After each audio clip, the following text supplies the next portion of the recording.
Good evening, everyone, and thank you so much for being here tonight. I do have notes because I tend to ramble, so it's not because they're not genuine.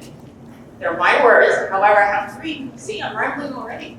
I'm Peggy Hill, and I'm genuinely excited to welcome you. And if you know me, you know real estate isn't just what I do, it's who I am, it's what I believe in, it's what I obsess about. Just ask my mom, she's right there.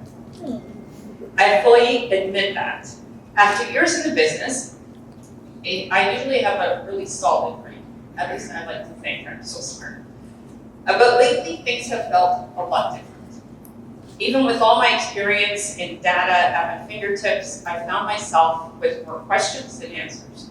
And I'm feeling that way, so I'm wondering how somebody else feeling. At least I have data at my fingertips. Like, how is a regular homeowner feeling?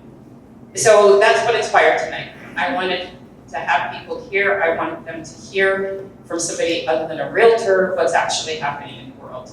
I wanted to create a space for us to hit pause, get some clarity, and to hear from someone who can help us truly understand what's going on. And that's what makes Ben different. And he's completely independent. He's not representing a bank or a lender or an institution. What you're here tonight is real, honest, backed by data and no bias. I first came across, actually, Ben and I have had a very intimate Zoom relationship. I've never met him in person. He's very tall, very cute, so I'm stuttering. Sorry, Doug. My poor husband, he deals with. So I first met him during COVID. We were all on shutdown. I can see you now. We're all on shutdown, and Barrie Real Estate Board had hired an economist to come in. And so, of course, I'm there, because economists to me are like gods. So I signed right up, and there was Ben. And although, in all fairness, the man could not tell me how COVID was going to play out, because none of us really knew anything about that stuff. But he was able to calmly and clearly analyze and explain to me what markers to look at. And that's what I wanted for you tonight. I don't want to be the one that that has to tell you what's going to happen. I want you to walk away with clarity and confidence and data points. What should you be looking at? Like, what really matters? I mean, because let's face it, we're living in an era of nonstop headlines and conflicting opinions and endless noise. One news outlet says one thing, and then you put it to another channel, and they have a whole different view of it. And what really hit home to me was the last Bank of Canada meeting. And in fact, the Federal Reserve was the same today in the US, and they said they're not giving forward guidance. Like, nobody can give us any forward guidance because they're reacting. So we're living in a time where all we do is react to what's thrown at us. Like, what's next?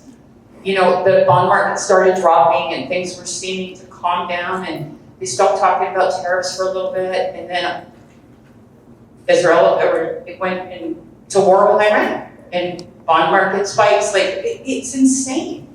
It's always something. Like, this constant feed of news, and usually bad, it just doesn't stop. So I wanted this to be just an informal place where you can ask your questions.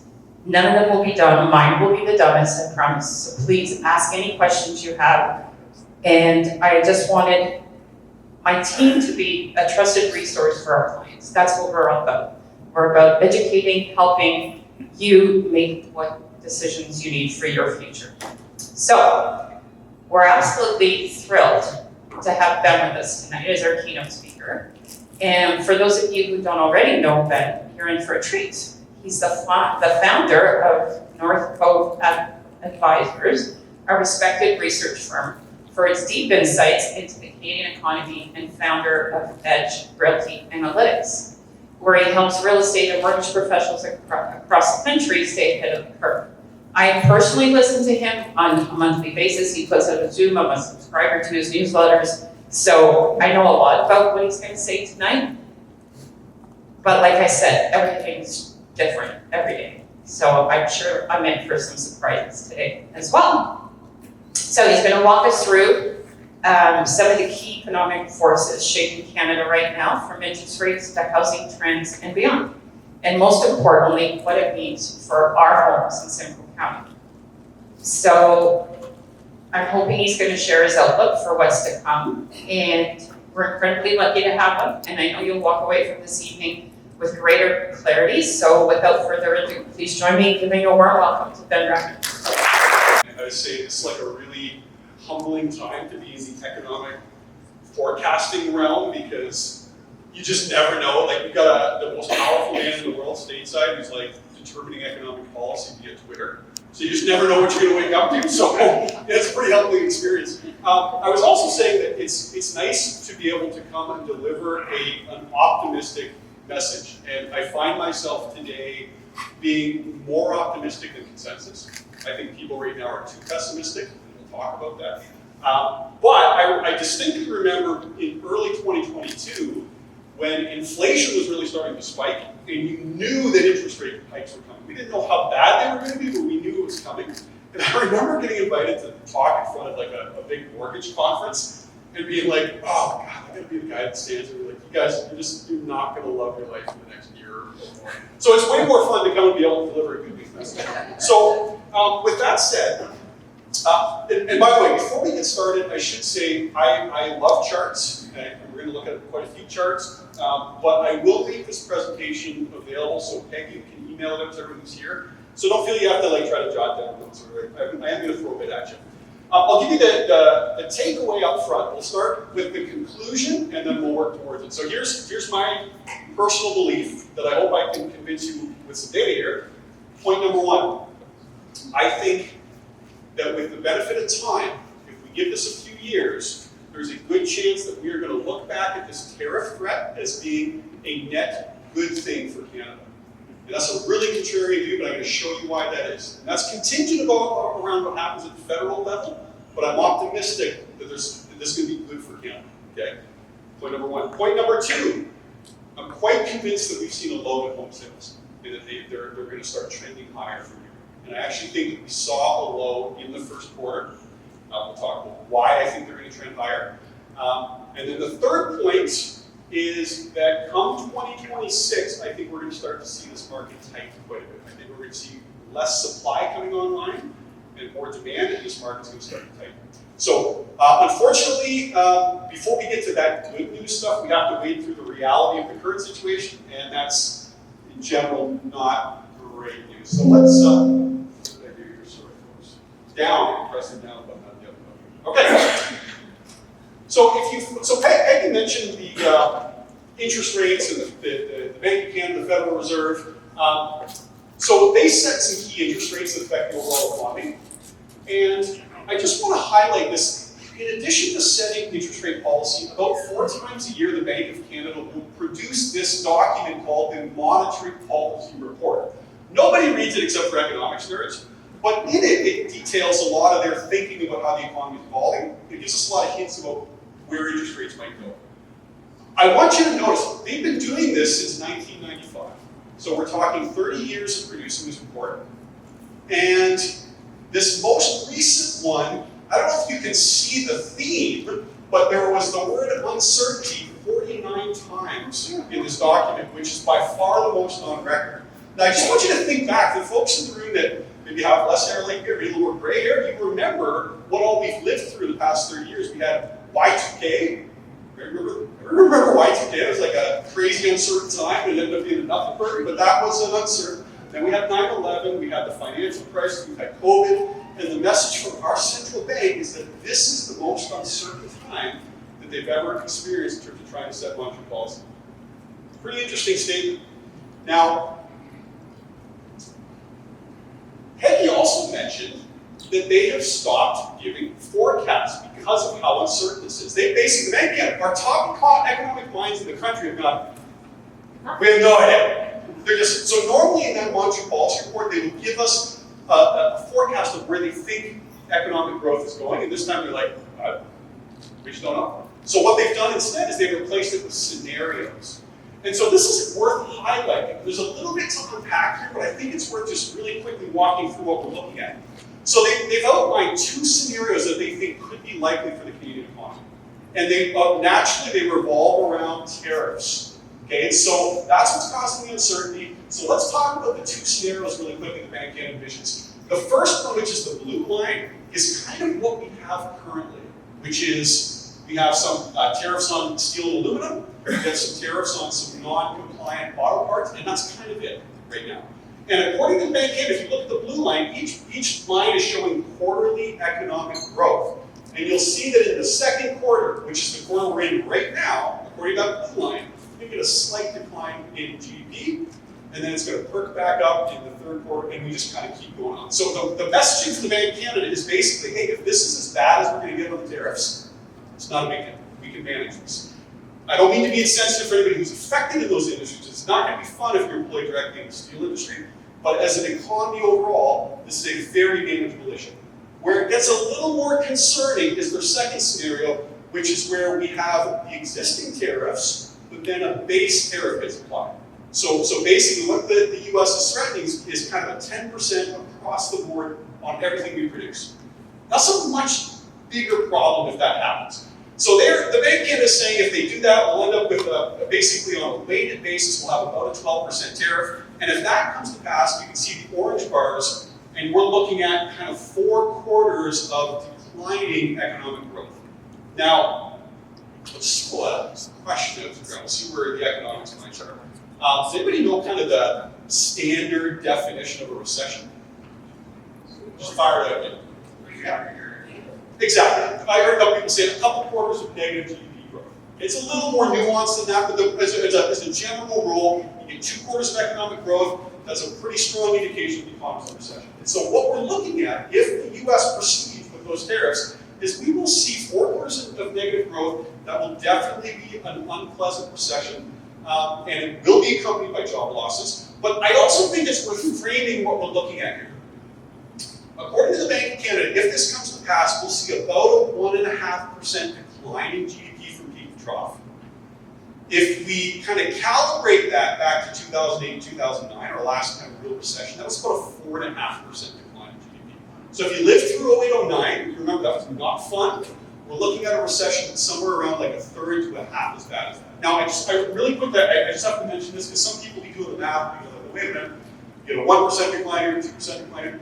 How does that equal 1.5% cumulative? Every time we talk about GDP growth, we refer to it on an annualized basis. You see at the top of the chart. So basically, it's like if GDP declines 1% one quarter, we would say, well, that's like kind of 4% annualized. We assume it keeps doing that over the whole year. You get before. So just so you're clear, because I know some of the crowd that, wait a minute, that chart doesn't make sense. Okay, let's talking about uncertainty. So that's the message from the Bank of Canada. This is a very uncertain time. We are facing the real risk of a recession. And so here's the reality. Uncertainty has a direct impact on the economy.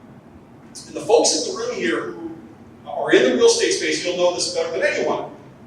When consumers start feeling less confident, they spend less, right? And when businesses start feeling less confident, they stop investing, they stop hiring. So I want you to notice these charts. These are incredible charts. Consumer confidence on the left and business confidence on the right. Both of them set all-time lows in March. So I want you to think about this. The message from consumers in March of this year is we are more concerned about the state of everything, the economy, whatever, today than we were in 2020 when there was a novel virus floating around. We were all locked in our rooms and we didn't know what was going to happen to our loved ones. Like, I feel like this is an overreaction. You know what I mean? Like this is the most pessimistic we've ever been because of some tariffs. It felt like an overreaction. But it doesn't really matter how we think because perception becomes reality in the economy. Because when people stop feeling confident, they stop spending, and that in turn starts to weigh on the economy. So you can see that already, without even the impact really of the tariffs, we're seeing an economic impact just from confidence falling. So where do we see this? The chart on the left is showing the change in payroll employment. We've seen 2 consecutive months now. We've seen pretty significant declines in jobs in this country. About 90,000 lost payrolls in the last 2 months. And unfortunately, it's probably going to get a little bit worse throughout the summer. The chart on the right is showing, it's a survey of businesses, and they ask businesses, hey, how much do you expect to hire people versus how much you expect to let people go? They kind of net that out.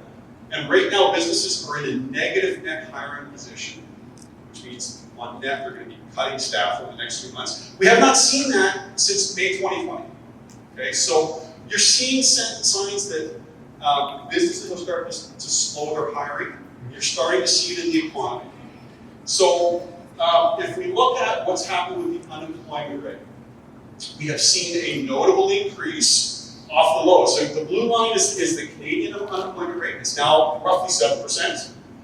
And the red line's Ontario. We're faring a little worse. We're just a little over 7.8%. And then very specifically, you need to be the bearer of bad news. You're at about 8.4%. So you're a little above the Ontario average.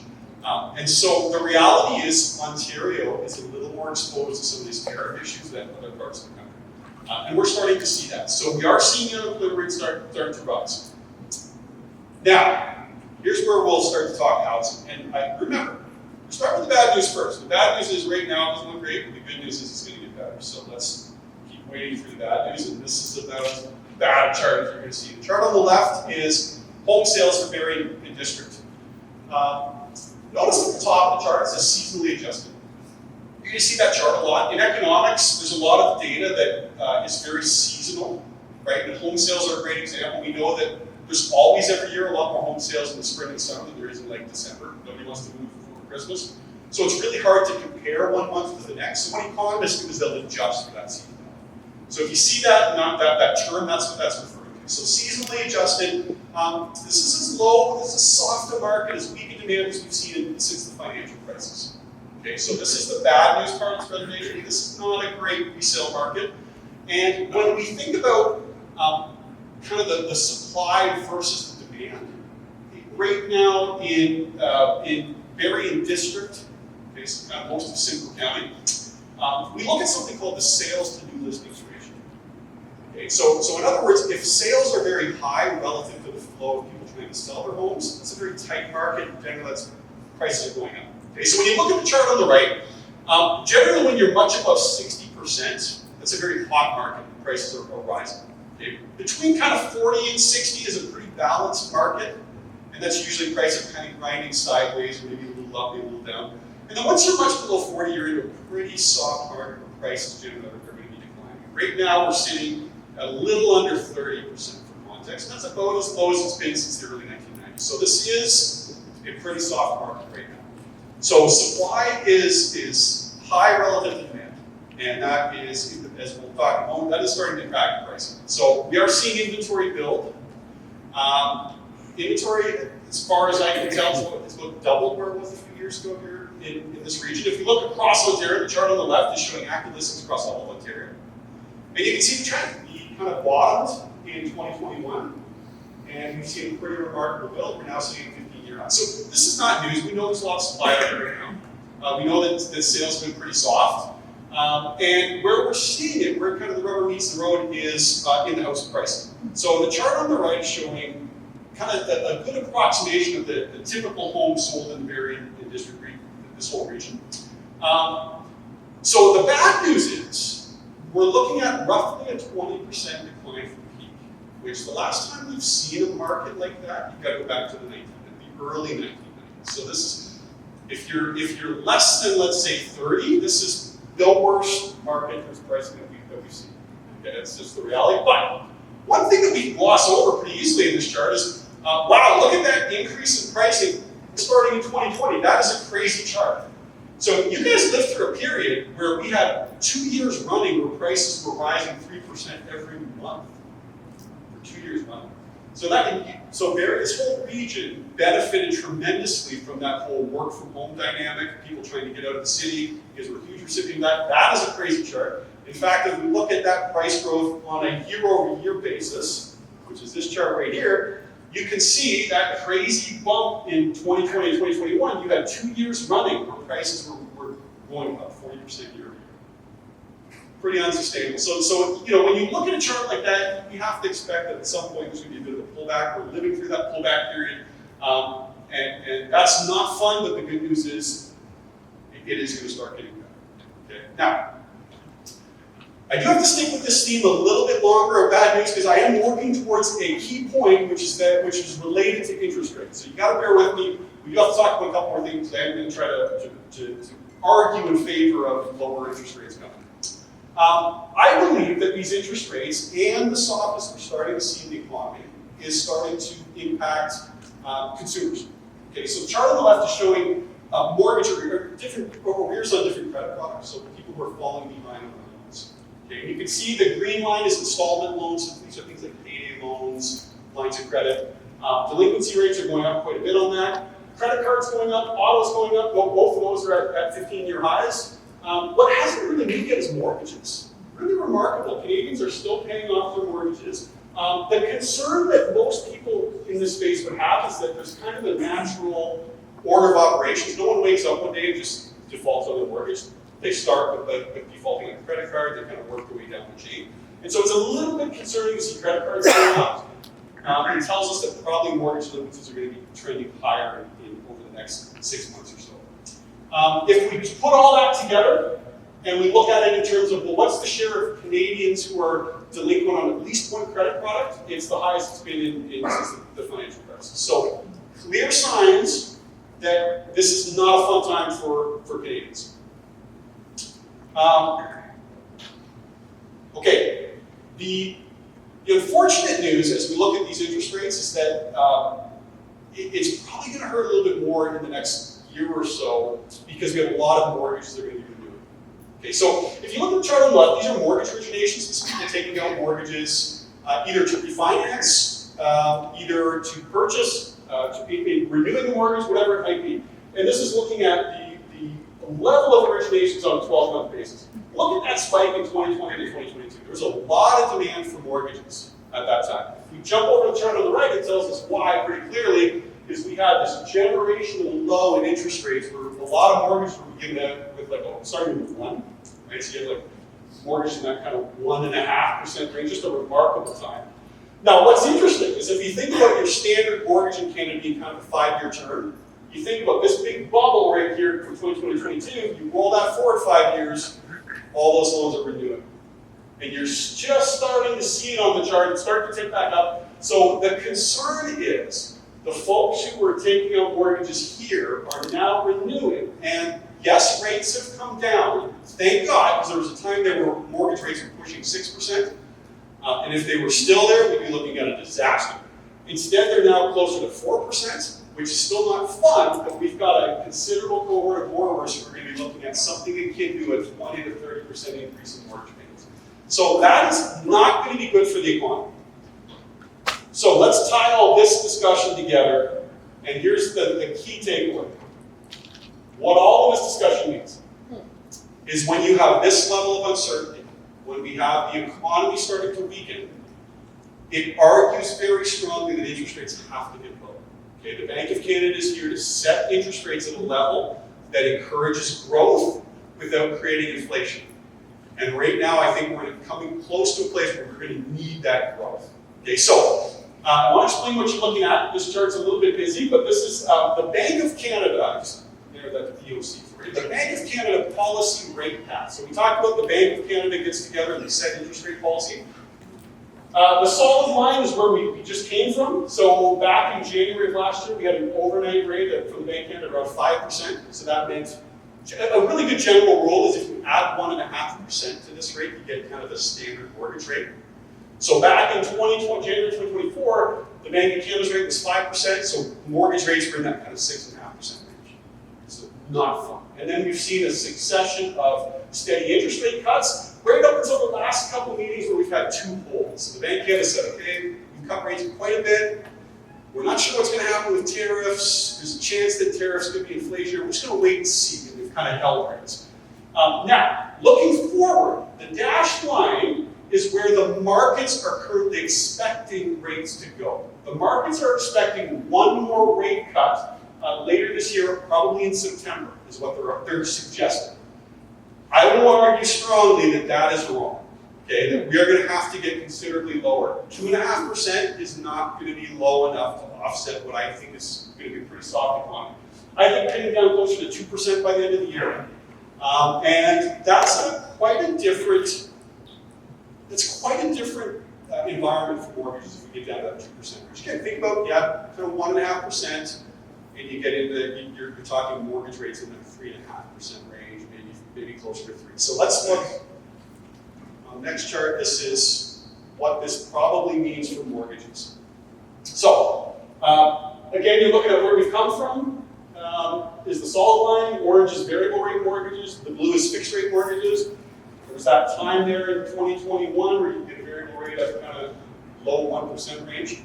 And by the way, a lot of people did. Peggy and I were just talking about this. Remember there was a time in 2021 where the Bank of Canada governor stood up there in front of Canadians and was like, hey, if you want to make a major purchase, you can be confident that rates are going to be low for long. Remember that? Everyone's like, awesome, great, we're going to take advantage of that. And everybody took more mortgages right here.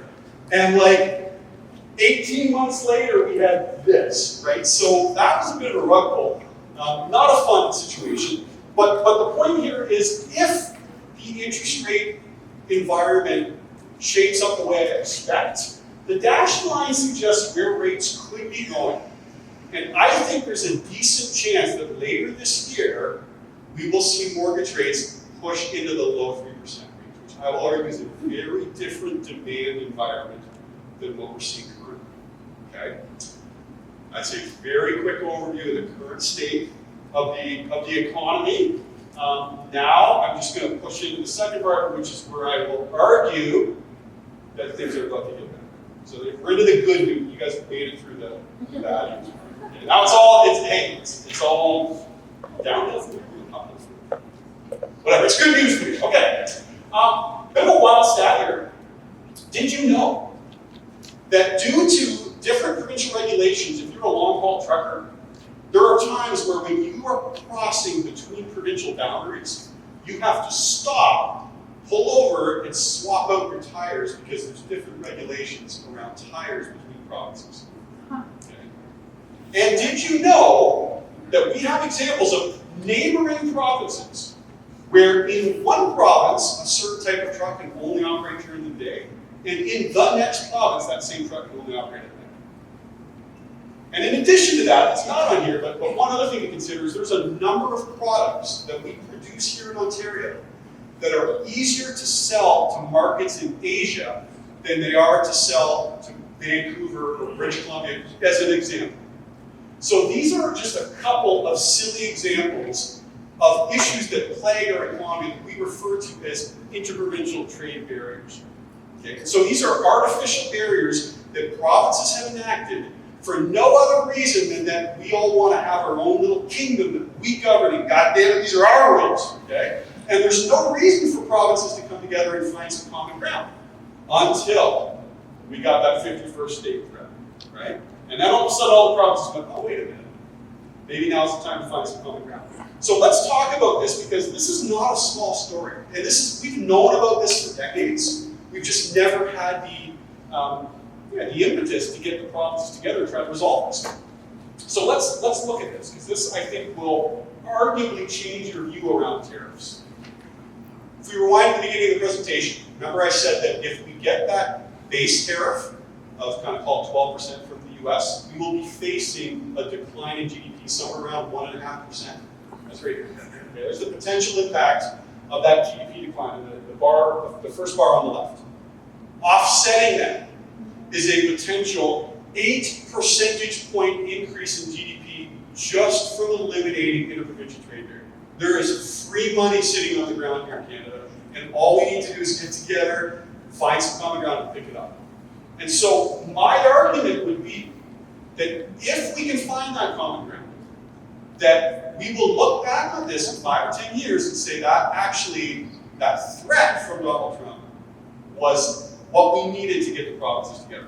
And I'll point out that this was a central point, regardless of your political views around Prime Minister Carney, this was a central point around his platform. It was also on the conservative side as well. This was recognized as being a key pillar of addressing this tariff concern. And so we'll see. There's a big push to have this resolved by the end of the year. We're starting to see provinces get together. But there you go. If you want a potential good news story around this tariff, that's a big one. Okay, so Fingers crossed. There's another one. Oops. And here I'll say, let's set aside our views around the morality of fossil fuels, however you might feel around fossil fuels and the environmental impact. Let's agree that from a strictly economic impact, whether you like it or not, Canada is a traditional energy superpower. Okay? And if we can find a way to come together and get our exports of energy to the coast and to other markets, there is an enormous amount of money just laying there being picked up. So a couple of examples, just to think about. We have one customer for our oil. Okay, one customer. Our pipeline's flow in one direction, and our primary buyer is the United States. Because of that, we produce a type of oil in Western Canada that, I'll get the technicality, but it's referred to as Western Canada Select. That's the grade of oil. And that oil sells at a discount to what they're making in the US. For no other reason than that they get to pay us less because we have no one else to sell it. And it's not a small amount, it fluctuates, but right now it's generally 10 to 15 bucks a barrel. So that's tens of billions of dollars waiting to be picked up if we can get that oil to other buyers. Okay, that's one example. The second is natural gas. They almost give it, it's almost free. It's so cheap on the prairies, they have nowhere to put it, they flare it in certain cases. They literally burn it off because they have nowhere to send. It comes out as a byproduct of trying to create oil. But what's interesting is that same natural gas, if we can get it to the US, it's worth twice as much. And if you can get it to markets in Europe where they are starving for natural gas, it can be worth as much as 20 times as much as we're selling for right now. So, now, a year ago, the idea of having east-west pipelines was a non-starter for Quebec and BC. But you can see the latest polling, and all of a sudden, a lot of the provinces are recognizing, hey, look, maybe we just have to suck it up for the benefit of Canada. This is something that can offset some of the impacts of the trade. So again, let's set aside our views on the environment from a purely economic perspective. This can move the needle a lot. And so if we can find some common ground between provinces on this, I think that we, again, will look back in a decade and say that this tariff threat was what we needed to unite the provinces towards a common good across the country. Here's my good news on that one, the tariffs. Okay, let's talk about housing. Key takeaway, I think 2026 is going to be an inflection year. I think, unfortunately, the rest of 2025, I think sales are going to pick up as we go through the year. I'll talk about why. But it's just not going to be a great market for the rest. It's kind of baked into the cake. The inventory level is quite high. It's going to take a while to work that off. I think 2026 is when this market really starts to reflect. Now, something that I've been saying to my clients for a while now is the most money is made and lost when people forget that cyclical things are cyclical. So back in 2020, that house price chart that I showed you where it was going completely vertical in this area, and people were buying, when we talked to people buying semis for $1 million, they were forgetting that housing is cyclical. Okay? And when you have a tremendous run-up in prices like that, you often go through a period of consolidation. And today it's the opposite. People are so pessimistic on this market, they're forgetting housing is cyclical. And every down cycle is followed by another cycle. Okay? So, first point I would argue. I think home sales across Ontario, but including here in the Barrie area, probably bottomed in the first quarter. And I think they're going to start trending higher. So the reason for that, if you look at this chart, this is looking at not home sales, but home sales per capita. So how's home sales responding relative to the size of our population? And you can see the red line is showing kind of the average over time. Anytime that it's considerably above that average, we would say in economics that you are pulling demand forward. You are taking people who would have been buying next year, the year after, and you're instead pulling them in right now. So we saw that in 2021 big time. Everyone was like, I need to get us in right now. And everyone's like, just get me out. You're pulling that demand from the future. When it's under, we would say that we are creating pent-up future demand. And so look where we are currently. We have gone through over 2 years where home sales per capita are well below average pent-up demand. And not only that, the most recent reading, this is the lowest it's been since the early 1990s. So we are seeing very clear signs that home sales, relative to the size of the population, are way too low. We are creating pent-up demand, so the question then becomes, what's going to start bringing that pent-up demand up to the surface, okay? And one more point that I would make, is people say, well, what if we get a recession? Because I think I argued earlier, there's a decent chance we could get a recession this year. Here's the thing, home sales are already at deep recession levels.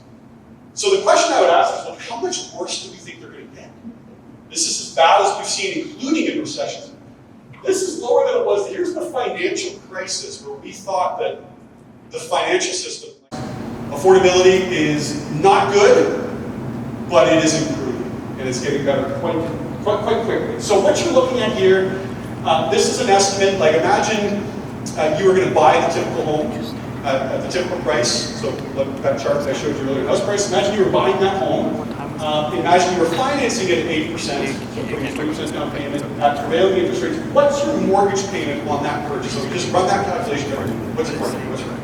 And you'll notice that it was flat for most of kind of 2017, 2018, 2019, 2020. Pandemic hit, prices spiked, so you started seeing the market started to go up, but then interest rates weren't really moving yet, and then they started hiking rates, and it got really crazy. But notice that it's gotten considerably better over the last year and a half. And we're now back to levels that we last saw in late 2021, which is not to say that it's good, but I would remind people that back in 2021, when affordability was not great, we had home sales that were 50% higher than they are currently, 50. So, yeah, affordability is not great, but it wasn't great back then either. So is it really affordability that's holding people down? Okay? And not only that, if we get those rate cuts that I'm expecting, that I'm hoping for, that monthly payment is going to fall quite a bit more. So I do think we have even further relief in sight. And the other thing that no one's talking about is even in spite of some of the softness in the economy, and I don't have a chart on this, but I'll just tell you, wage growth has been surprisingly strong. We've seen very strong wage growth for 2 years running, 6-7% in a lot of cases. So that helps in the affordability front a lot. So look, I would argue that it is less about affordability and it's more about sentiment that's holding people back. So I showed a chart earlier where we saw consumer confidence hit the lowest on record in March. And then you kind of saw that little uptick that was kind of the May data. We have a second indicator of consumer confidence, and this one they survey people weekly. And as part of that, one of the questions they ask is, well, do you think it's a good time to buy a home? And so that feeds into what they call their real estate outlook index. This is a weekly reading. The one I showed you earlier was monthly, so we haven't gotten the June data yet for that monthly.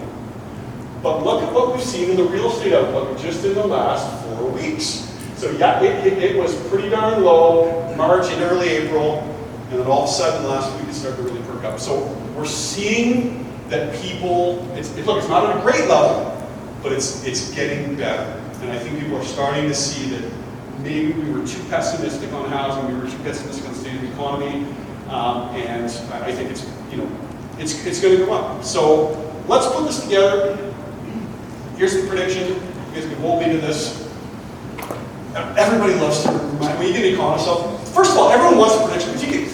If you get out there as an economist, you're intellectually honest. You're like, well, you know, if Trump says this, this will happen. But if he does this, this will. Everyone will boo you off stage. You're like, just tell us what's going to happen. They want like a hard prediction, but then they want to remind you when you're wrong. Like, so it's a tough industry. But listen, here's my prediction for you folks. I think we've seen the lows in home sales. For all those reasons I just articulated, they're tremendously low. We are building pent-up demand. Affordability is not great, but is improving, and sentiment is not great, but is improving. So the direction of sales is going to start trending higher. And I think by the end of the year, I think home sales, once adjusted for seasonality, are going to be 20% higher than they are currently. So we will start to see buyers re-engage with this market. Okay. A word of caution, I think it's going to take a while to get back to those crazy highs we saw in 2021, because the reality is that investors made up roughly 1/3 of purchasers for a couple years running there, and I just don't think investors are going to be super fired up in this market until it kind of starts to get a bit more price momentum. So I think we're going to see sales trend higher. We're not going to get back to those highs for a few years. So it's getting better from here. Now, let's talk about the inventory side. Remember I said that I think 2026 is going to be a year where we see an inflection, the market will start to tighten. I think this year is kind of, I don't want to say it right off, but it's kind of baked into the cake. It's just going to be, sales will trend higher, but there's a lot of inventory, so prices will probably just kind of grind from here. 26 gets a little more interesting. So what you're looking at here is homeowner housing starts in the Barrie census metropolitan areas. This captures a good chunk of Simcoe County. Okay? And when I reference homeowner, I want to be really clear, because you might look across the area and say there's a lot of construction happening. And you are right, but a lot of it is rentals. And if you back the rentals out and you look at, well, what is under construction that represents future resale supply, it's pretty low. So this is the trend in housing starts. So to be clear, just for the folks over there that are not super into the economics terms, a housing start is literally, it's kind of what it sounds like. It's when you start building a new dwelling. Housing start. And so this is homeowner housing starts, so we've stripped out rentals. There's the trend. We're now as low as we've been since 2020. So this is a good indicator of what future resale supply is going to look like, which isn't to say it's not going to be very high. So I think this will start to matter in 2026. You'll see less new supply coming online, and it'll start to tighten this market. Now, just to be clear, this is not exclusively a Barrie story. If you look at the chart on the left, this is across all of Canada. We are seeing the same trend play out everywhere. This is housing starts ex rentals. We are back to levels we last saw during the financial crisis. So we are under building for homeowner dwellings. And what we're building instead, like the chart on the right, this breaks it down. The gray is condo starts, blue is single family. Look at what's driving the needle here. What's moving the needle is this orange line, all rentals. It's great news if you're a renter. We have a lot of new rental supply being built. And that's hiding what is a real slowdown in that homeowner segment. And that's going to lead to potentially a future lack of supply. So remember, this is housing starts data. Now, before you can start building, you have to get a permit, right? Naturally. So permits are a leading indicator even of this trend. So let's look at what's happening on the permitting side. This is single-family building permits in Ontario. The lowest it's been since the 80s. We're at a 40-year low. So developers have basically just said, we're not going to build anything right now. So one of the things I've been telling my realtor clients, if you're in the room today and you're not a realtor, but maybe you're a prospective home buyer, I would say the same thing to you, which is you may look at this market every now and say it's very well supplied for especially single family. I would suggest to you that's going to prove to be fleeting. And I think that you roll this trend forward a few years, you're going to get a lot less new supply coming. And you may find all of a sudden, you roll this into 26, 27, you may see that market really start to tighten. Okay, so if you're a realtor, I've said get this in front of all your clients. If you've got a client that you know wants to either trade up in the market or wants to get into that single family market, it's a great chart to show them, because now is the time. Developers are telling you they're not going to be building supply. Okay. All right, one last point, and then we'll do some Q&A for anyone that wants to. It's brave enough to ask questions. Population growth. You may have read that the federal government is really trying to tighten up on some of the programs that kind of run amok in the last few years. We had some international student growth that maybe ran a little ahead of what was prudent, maybe some temporary worker program that maybe run a little too hot, and the feds are now trying to rein that in.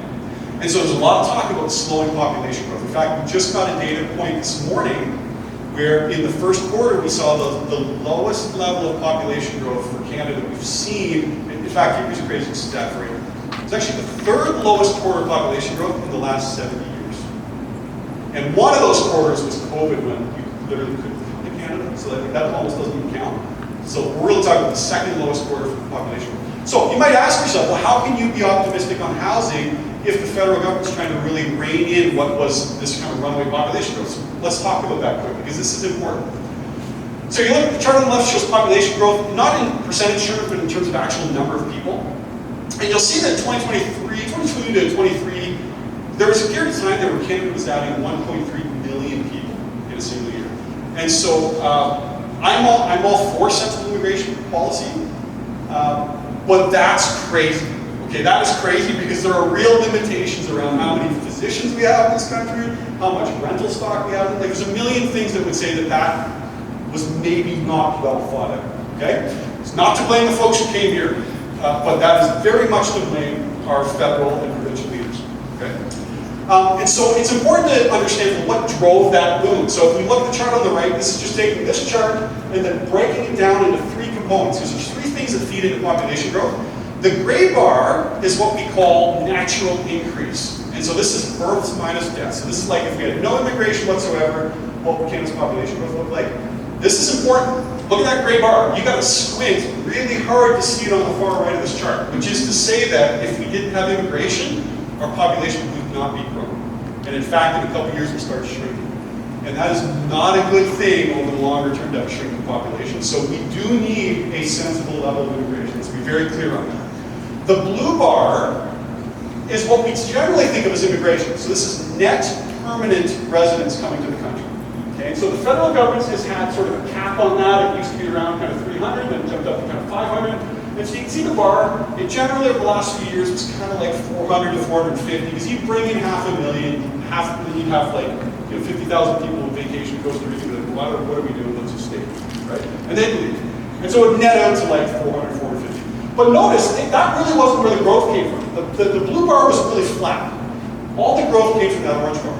And that orange bar is our non-permanent residents. So that's exactly the cohort we're talking about, international students, temporary workers. Okay, so let's just look quickly at specifically who we're referring to. So this is the growth in that cohort, non-permanent residents. In 2022, there was about 1.4 million non-permanent residents in the country. By first quarter of 2025, it was over 3 million. So we doubled in a couple years. And you can notice that the different cohorts, the blue is work permit holders. There was a time there where after the pandemic, a lot of workers were like, we can't get people to come back, everyone retired, they just, whatever, so we need to bring workers in from abroad. And so we had a big surge in work permit holders. The international students, that's the orange bar, that's their study permits. And then you had the gray bar, some people have both work and study permits. And then the other one that's become much more prevalent now are your asylum claimants. And that's become a very fast-growing part of the population. And by the way, they actually just announced last week there is significant tightening when it comes to asylum claimants, which we can get into, but it's going to really curtail the growth in that cohort going forward. So in terms of what this has meant for Canada's population, so non-permanent residents' share of the population has exploded to over 7%. Now if you follow the policy proposals from the federal government, they've said we want to get that number back down to 5% within a couple of years. And what they're proposing is a number of measures that will tighten up that permitting. We've seen them really reduce the number of study permits issued. And they're going to let that kind of roll off, and that number is going to decline. And we are starting to see it. It is actually having an effect. And I will connect the dots as to why we care so much about this cohort in a moment, because it is important. Yeah, population growth, this was not inclusive of the most recent quarter, but you can see already it was trending down sharply each quarter. The most recent quarter was basically just flat, just dead flat. And what drove that is we're now starting to see this cohort of non-permanent residents now declining. We're now seeing more people leaving Canada who are here on a temporary basis than coming. Okay? Now, this is the important part. This is where we need to connect all these dots. Let me go back just really quickly. Key point. They're all renters. Okay, when you bring temporary workers, international students, they're all renters, which is to say, right here in 2022, 2023, we were bringing in 800,000 in a single year. 800,000 renters. So just think of what that does to a rental market. You drop 800,000, that's 2 London, Ontario. You just drop just renters in the Canadian. So we had a crazy rental market there for a while that was really punitive to people who were renting. And that now is very much behind us. And we're going to see a decline in that cohort over the next 2 years. And so again, get back to the original question. How can you be so optimistic on housing when population growth is going to slow? Let's break this down. The orange bar is, oh, by the way, this is projections from the government, so don't shoot the messenger, this is directly from the federal government. If you look at the black line, that's total population growth, and then the dashed black line is where they're expecting it to go. So we actually could be looking at 2 years where the total Canadian population actually declines, which is pretty unusual. So how can you be optimistic on real estate? Well, look at what's going to drive the decline. It's all the orange line, which are your renters. And the blue line, which is our permanent residents, those are our buyers. We're still going to have healthy growth in the buyer pool of permanent residents, even as that rental pool starts to shrink. So there's an implication here for landlords. Okay, hopefully you're connecting that dot. You probably are facing a couple of years of a softening rental market, which frankly is not going to be the worst thing, because we had a sub 1% vacancy rate in this area for a couple of years. Crazy tight. It's going to go to 3, 4, maybe 5%. It's not the end of the world, but it's a different rental environment than we've been used to. But it also means that probably the resale market's not going to be as bad as the headline suggests. So I can end here. Real quick conclusions, then I'll call Peggy back up and do some Q&A. So here's the high-level takeaway. There's a chance the economy enters recession. Okay, there's no way to sugarcoat that. But I'm very optimistic that if this trade tension forces the provinces to work together, we'll look back in time and this will be a long-term positive. Okay. Housing in Barrie and across Ontario has not been this weak since the 1990s. Okay, it sucks, but it's not going to last. You can't have something that's at like 40-year lows forever. Everything is cyclical. Cyclical things are cyclical. Housing is cyclical. Okay. We are seeing pent-up demand building, where that's that home sales per capita chart. Very clear signs of home sales, that pent-up demand is building. And I think we're entering a period starting in 2026 where new supply is going to be constrained. And so this market will start to tighten, particularly single family. So I believe that confidence more than affordability is the big issue right now. But both of those are starting to improve. Both sentiment and affordability are improving. And so I think the stage is set for both an economic and a housing recovery in 2026. So that is my highly optimistic take in a sea of negativity right now. So, and by the way, I'm not just saying that to speak to the crowd. I really did deliver a very negative message in 2022 to a mortgage industry conference and almost got booed off stage. And so that is my honest assessment, and I hope it's right. I will call Peggy back up, and maybe we can. Okay, so I totally agree with everything that I said, and so I have to be the contrarian in all this, I'm sorry. So I truly believe that 2026 will be better than 2025. My problem is, I told all my clients 2025 was going to be our year in 2024. And the only reason I showed up at the office in 2023 was because 2024 was going to be better. And that's where the problems lie. The problems lie in that, well, we're firefighters right now, and it shouldn't be that way. Can I push back on that? Yeah, This please. is on. Is this on? This is my dream. Don't anybody more. I think sales were actually starting to improve in the first quarter until Tariffs. we heard the words 51st state. Even more than the tariffs, I Yeah. think what really freaked people out was when we said 51st state. I We agree. saw every economic variable, especially related to housing, it just froze the moment he said that. And so we were wrong on that, but I think we get to blame the orange man for that. We do. But that's why when my clients ask me now, like, why would I stay listed now? It's going to get better one day. And it's like, well, it just depends what you're doing. If you're buying and selling, I would do it now. You're never going to have this much choice. You're never going to have this much choice. There's just so many listings up there. And a lot of people that buy at very low interest rates in 2021 hate the house they live in because they had to buy it so fast. They had to buy it firm. They could not take their time. So I would argue that this is a good time to buy a home, and for that reason. And there is a lot of rentals coming, and I have 3 children. One has children, one says he wants children, and one will never have children. And when I speak to a lot of people in their 20s, they don't want children. Where we were brought up, that was the next step. We had to have our children. So I think that's how we got into this immigration problem, is because the government knew we had to let people in because our kids were not having kids. They were living their lives. Yeah, it just got crazy. Yeah, there was an element of that for sure, but I think I hear what you're saying. Yeah. Yeah. Yes. And that's why I think they built a lot of rent. And even Steve Polis wrote a book a couple of years ago. I read it, and his theory was that if you own real estate, you should keep your real estate. Like, rentals are going to be our future. And I know I had told Mayor that one time, and he's like, I don't want this future. I want my friends to buy real estate like I did. And I mean, before real estate, I had no money. All my wealth is in real estate. So I want this to go well. I want everything he said to be true. I really do.